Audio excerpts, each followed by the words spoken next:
Des canettes qui contiennent de l'oxygène. À première vue, le concept développé à Huxenier est plutôt surprenant, mais pour son fondateur, c'est un véritable coup de boost bien différent de l'air qu'on respire au quotidien, qui contient seulement 21% d'oxygène et 78% d'azote.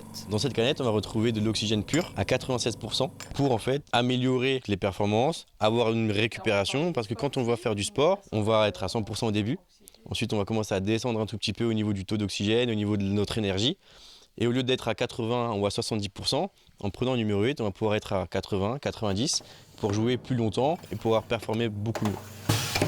Une amélioration de la performance qui n'est pourtant pas assimilée à une pratique dopante. Il y a un décret qui a été réalisé en 2023 stipulant que l'oxygène par inhalation n'est pas considéré comme du dopage. Effectivement, la frontière peut être perçue comme mince, cependant le produit est naturel à 100%, ce qui fait qu'on va utiliser le produit, on va l'inhaler, mais après on va continuer de courir, on va continuer de marcher, on va continuer de faire l'activité qu'on voulait. Et l'air qu'on va respirer va remplacer l'air qu'on a ingéré. Et donc ça ne va pas modifier ni le sang, ni l'ADN. Ce qui fait que ce n'est pas du coup un produit dopant. Pour autant, ces canettes ne doivent pas être utilisées en cas de problème respiratoire et ne remplacent en rien un traitement médical.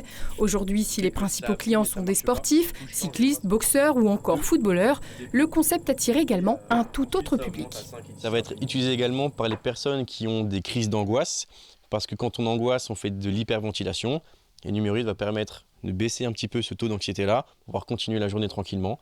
Et également les personnes qui font de la randonnée. Parce que quand on va faire de la randonnée, on va commencer à monter. Et plus on va monter en altitude, moins on a d'oxygène disponible. Il faut que je sois à peu près à 1 ou un peu plus.